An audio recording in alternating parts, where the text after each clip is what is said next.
من الشيطان الرجيم. بسم الله الرحمن الرحيم. الحمد لله الذي دل على ذاته بذاته وتنزه عن مجانسة مخلوقاته وجل عن ملائمة كيفياته الذي ذكره شرف للذاكرين وشكره فوز للشاكرين وطاعته نجاة للمطيعين الذي أظهر الوجود من العدم ورقم على لوح الإنسان من أسرار القدم وعلمه البيان ما لم يعلم. ثم الصلاة والسلام والتحية والإكرام على السيد النبي الأمي العربي الهاشمي القرشي المكي المدني الأبتهي والتهامي السيد البهي والسراج المضيء الكوكب الدري صاحب الوقار والسكينة المدفون بأرض المدينة العبد المعجد ورسول المسدد المصطفى الأمجد المحمود الأحمد حبيب إله العالمين وخاتم النبيين وشفيع المذنبين ورحمة للعالمين أبي القاسم محمد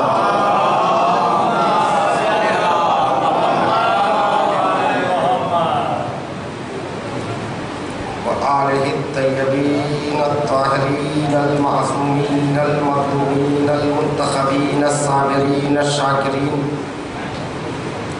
واللعنة الدائمة على أعدائهم وغاصب حقوقهم ومنكر فضائلهم ومناقبهم ومصائبهم وعظمتهم وولايتهم أجمعين من يوم ظلمهم إلى يوم الدين. أما بعد فقد قال الله تعالى تبارك في كتابه الكريم وهو أصدق القائلين قوله الحق. بسم الله الرحمن الرحيم. ونريد أن نمن على الذين استضعفوا في الأرض ونجعلهم أئمة ونجعلهم الوارثين.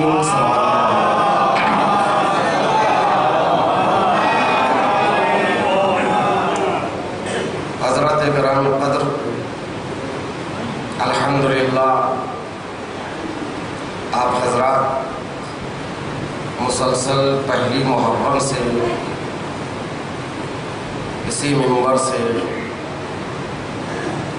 صاحبان علم کو سنتے چلے آئے ہیں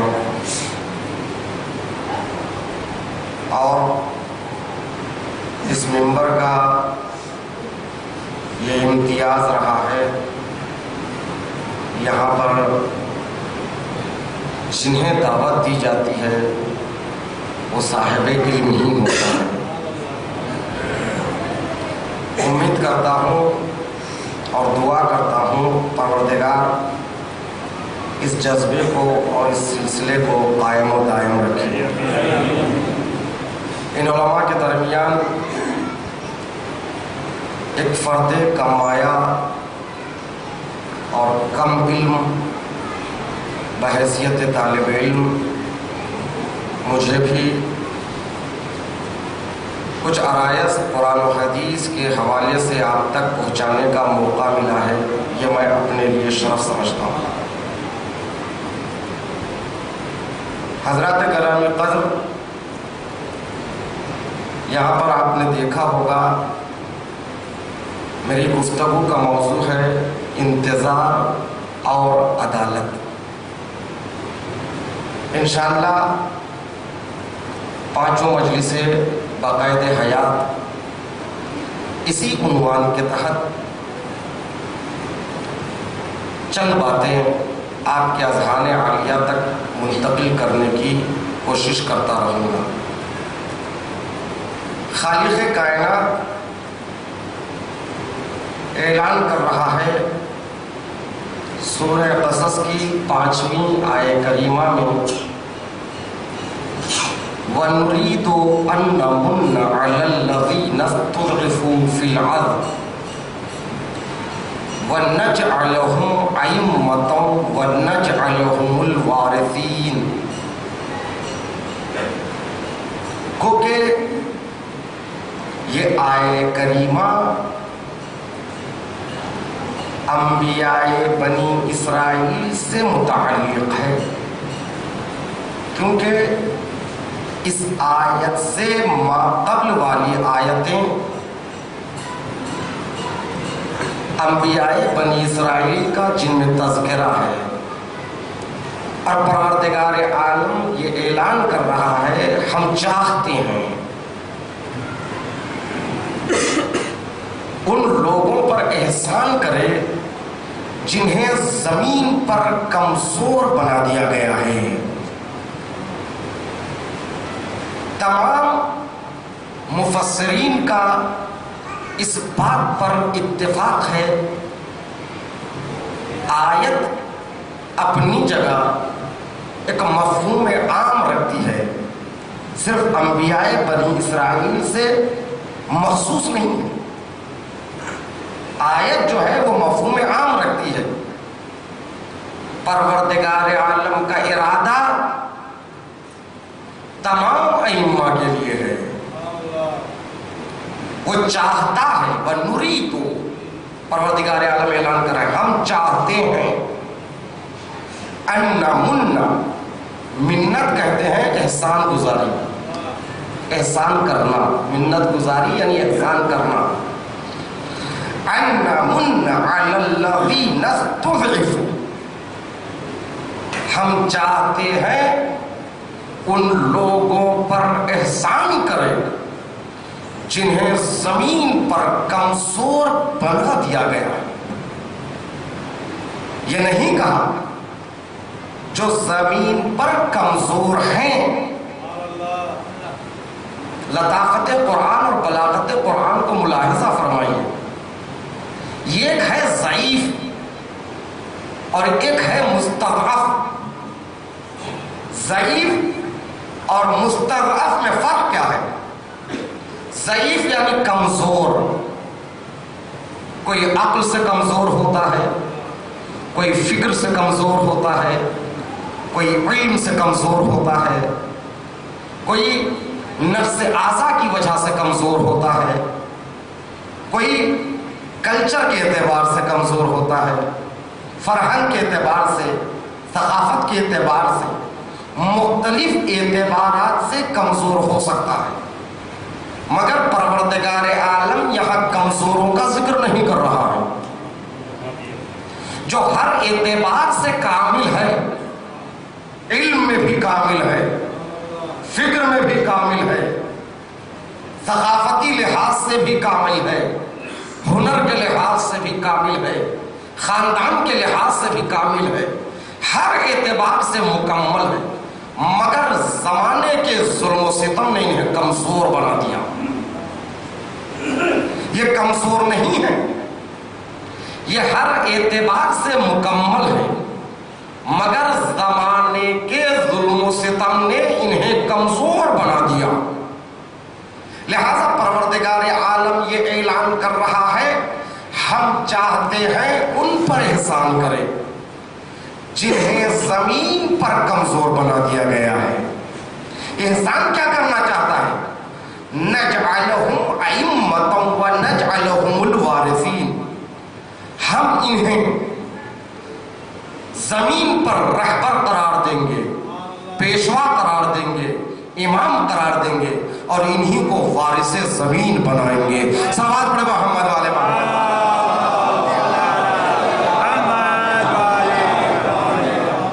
یہ وہ آیہ کریمہ ہے جس وقت امام زمانہ عجل اللہ تعالی فرجہ الشریف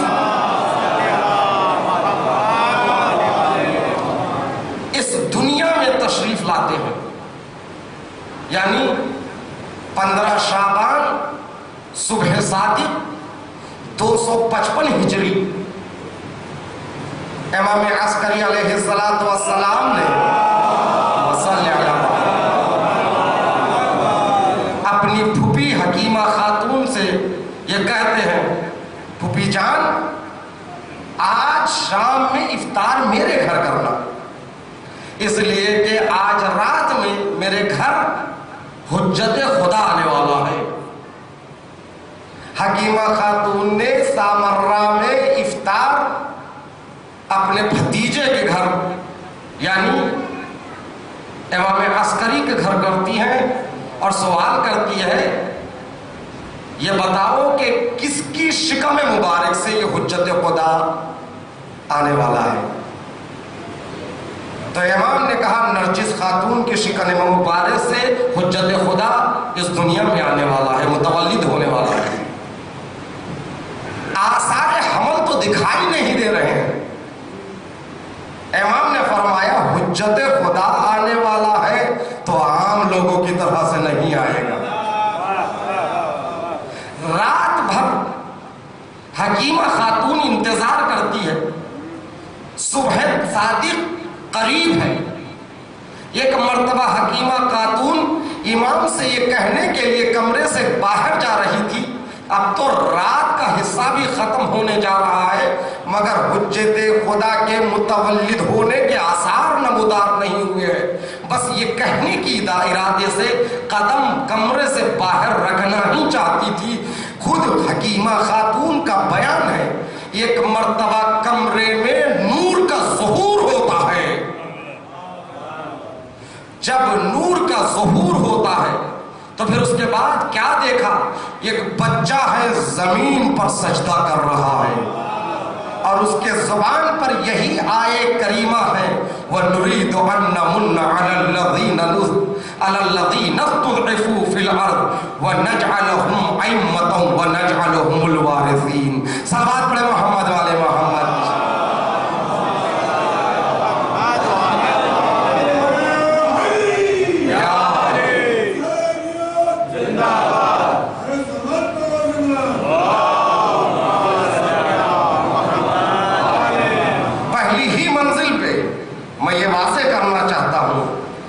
یہ وہ آئے کریمہ ہے، اس کا تعلق امام وقت کے ظہور سے ہے، اسی لیے امام نے آتے ہی سجدہ خالق میں اس آئے کریمہ کی تلاوت کر کے ہمیں بتا دیا، جنہیں زمین کا امام بنایا جائے گا، جنہیں وارث زمین بنایا جائے گا، وہ میں ہوں۔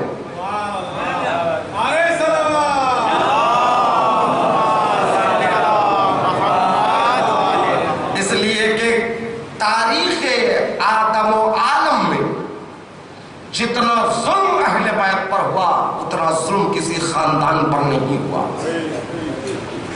وقت کے خلفاء نے جتنا انہیں مستضعف کیا،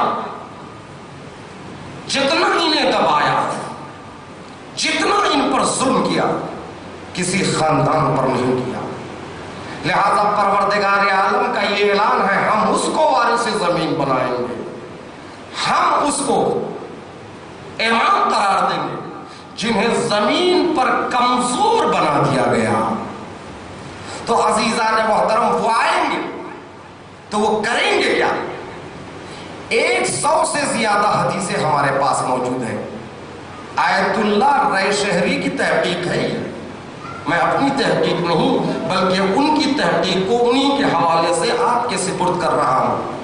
آیت اللہ رائے شہری نے یہ تحقیق کی ہے، 100 سے زیادہ حدیثیں ہیں جن میں یہ جملہ موجود ہے، جہاں امام کا ظہور ہے وہیں پر یہ بھی ہے، یملأ اللہ بہ الارض قسطا وعدلا کما ملئت ظلما وجورا۔ جب وہ آنے والا آئے گا، یملأ اللہ بہ الارض، تو پروردگار اس آنے والے کے ذریعے زمین کو عدل و انصاف سے بھر دے گا. جس طرح یہ زمین پہلے ظلم و ستم سے بھری ہوئی تھی. یہیں سے میں نے اپنے موضوع کا آغاز کر دیا. 100 سے زیادہ حدیثیں ہیں. 100 سے زیادہ حدیثوں میں یہ جملہ موجود ہے. یملأ اللہ بہ الارض قسطا وعدلا. قسط کہتے ہیں عربی میں عدل کو, انصاف کو, عدالت کو. یعنی 100 سے زیادہ حدیثوں سے ہمارے لیے یہ بات روشن ہے, واضح ہے. جب وہ تشریف لائیں گے زمین کو عدل و انصاف سے پر کر دیں گے. جس طرح یہ زمین کس چیز سے پر تھی؟ ظلم و ستم سے پر تھی. تو پتا چلا آنے والے کا مقصد الہی حکومت کو قائم کرنا. الہی حکومت قائم کیسے ہوگی؟ عدل و انصاف کے ذریعے ہوگی.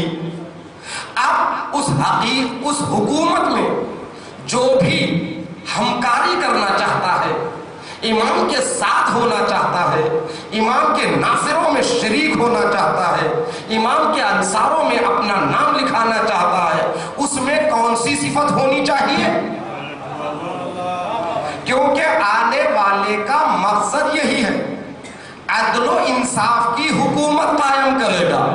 جب عدل و انصاف کی حکومت قائم کرے گا تو امام کی حکومت میں وہی انسان ساتھ دے سکتا ہے جس کے مزاج میں عدالت ہو, جس کے کردار میں عدالت ہو, جس کی گفتار میں عدالت ہو, جس کے عمل میں عدالت ہو, جس کے عقائد میں عدالت ہو, جس کے افکار میں عدالت ہو, جو مجسم عدل ہو. جس کے پاس عدالت نہیں وہ نہ منتظر بن سکتا نہ وہ یار امام زمانہ بن سکتا ہے. صلوات پڑھے محمد والے محمد.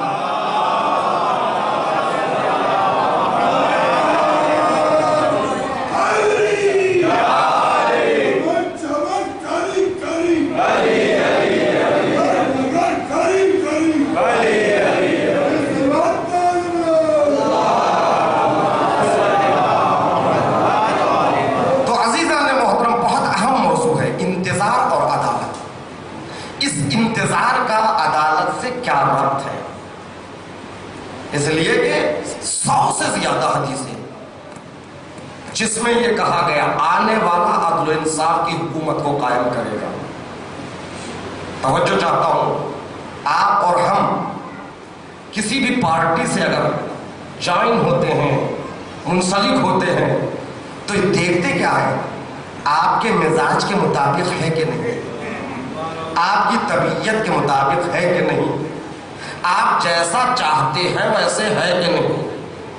جب یہ چیزیں ہیں تو آپ اس سے منسلک ہوتے ہیں, یہ چیزیں نہیں ہیں تو دور ہو جاتے ہیں. تو آنے والا جو حکومت قائم کرے گا منشور حکومت عدالت ہے. اگر ہم میں عدالت ہے تو اسی وقت ہم امام کے ساتھ ہو سکتے ہیں. تو منتظر حقیقی کی سب سے اہم ذمہ داری یہی ہے کہ اپنے آپ کو عادل بناؤ. اسلام کا پورا فلسفہ عدالت محور ہے. کیوں؟ اس لیے کہ قرآن مجید کی آیتیں اس بات کا گواہ ہیں کہ پروردگار عالم یہ اعلان کر رہا ہے ہم نے رسولوں کو بھیجا تاکہ وہ لوگوں میں عدل و انصاف قائم کرے. تو ارسال انبیاء کا مقصد پروردگار عالم نے جو نبیوں کو بھیجا اس کا مقصد یہی ہے کہ جامعہ میں, سوسائٹی میں, دنیا میں لوگوں کے درمیان عدل و انصاف کی حکومت قائم ہو. اور اس قدر اہم یہ صفت ہے, اس کے لیے اس صفت کی اہمیت کے لیے اتنا ہی کافی ہے کہ جب ہم اصول دین کی بات کرتے ہیں تو اصول دین کتنے ہیں؟ 5 ہیں. میرے ساتھ چلے. سب سے پہلے توحید. دوسرا اصل کیا ہے دین کا؟ عدل. توجہ چاہتا ہوں میرے عزیز. دوسرا اصل کیا ہے؟ عدل ہے. بھائی عدل کو اصل دین کیوں قرار دیا؟ اس لیے کہ عدل اللہ کی صفت ہے۔ اچھا، اللہ کی صفت کرم نہیں ہے؟ اللہ کی صفت رحمت نہیں ہے؟ اللہ کی صفت اور نہیں ہے؟ مسبب الاسباب ہونا اس کی صفت ہے، رحیم ہونا اللہ کی صفت ہے، کریم ہونا اللہ کی صفت ہے۔ ارے ہزاروں صفتیں اللہ کی ہیں، آپ اور ہم شبہائے قدر میں دعائے جوشن کبیر پڑھتے ہیں تو ہزار صفتوں کا اس میں ذکر ہے۔ وہ کریم ہے، وہ رحیم ہے، وہ متین ہے، وہ معبود ہے، وہ مومن ہے، نہ جانے کتنی صفتوں کا تذکرہ ہے۔ اصول دین میں صرف ایک صفت کا ذکر کیوں ہے؟ توجہ چاہتا ہوں، ذرا اس بات پر غور کیجئے۔ توحید کے بعد عدل ہے تو کرم بھی رکھ دیجئے، رحمت بھی ہو، لیکن کسی صفت کا ذکر نہیں ہے۔ توحید کے بعد عدل ہے، اس کا مطلب یہ ہے کہ اللہ کی تمام صفتوں میں سب سے اہم صفت وہ عدل ہے۔ اگر عدل ہے تو تمام صفتیں ہیں، اگر عدل نہیں ہے تو پھر کوئی صفت نہیں ہے۔ اسی طرح انسان کے پاس عدالت ہے تو باقی صفتیں موجود ہیں، عدالت نہیں ہے تو پھر کوئی صفت نہیں ہے۔ اسلام میں اس صفت کی اتنی زیادہ اہمیت ہے۔ آپ کا امام کیسا ہو؟ عادل ہو۔ توجہ چاہتا ہوں میرے عزیزو، اگر امام عادل نہیں ہے تو وہ امام ہمارا ہو سکتا ہے؟ نہیں ہو سکتا۔ پیشوا رہبر امام ہونے کے لیے اہم صفت عادل۔ اچھا، امام، عام امام کی بات کرو، امام جماعت، توجہ چاہتا ہوں، آپ روزانہ کی 17 رکعتیں جس کی امامت میں ادا کرنا چاہتے ہیں وہ امام کیسا ہو؟ عادل ہو۔ یعنی امام جماعت کے لیے بھی صفت عدالت ضروری ہے۔ اچھا، آج پہلی ہے یا 30 ہے؟ نہیں، پہلی ہے۔ توجہ چاہتا ہوں میرے عزیزو، 29 تاریخ فرض کر لیجئے، اب 29 تاریخ فرض کر لیجئے، اب کل پہلی ہے یا 30 ہے؟ کہا پہلی ہے۔ کس نے چاند دیکھا؟ فلانی نے چاند دیکھا، بلاؤ اس کو۔ کہا عادل ہے کہ نہیں؟ توجہ چاہتا ہوں میرے عزیزو، اس کی شہادت، اس کی گواہی اس وقت تک قابل قبول نہیں ہے جب تک اس میں صفت عدالت نہ ہو۔ توجہ چاہتا ہوں میرے عزیزو۔ اچھا، اس نے چوری کیا، کسے پتا ہے کس نے چوری کیا؟ کہا میں نے دیکھا، فلانی نے دیکھا۔ اب اس پر سزا ملے گی، سزائے واقعی سزا ملنے سے پہلے جنہوں نے گواہی دی ہے پہلے ان کا عادل ہونا ضروری۔ توجہ چاہتا ہوں میرے عزیزو، اسلام قدم قدم پہ عدالت چاہتا ہے۔ اسلام عدالت محور ہے، اسلام عدالت پسند ہے۔ امام کے لیے عدالت، توحید کے بعد عدالت، امام جماعت کے لیے عدالت، گواہی دینا ہے تو عدالت۔ تو عدالت کی اہمیت کا پتہ اسلام میں یوں ہوتا ہے، اگر عدالت ہے تو اسلام ہے، عدالت نہیں ہے تو وہ اسلام ہی نہیں۔ صلوات پڑھے محمد والے محمد کی جان۔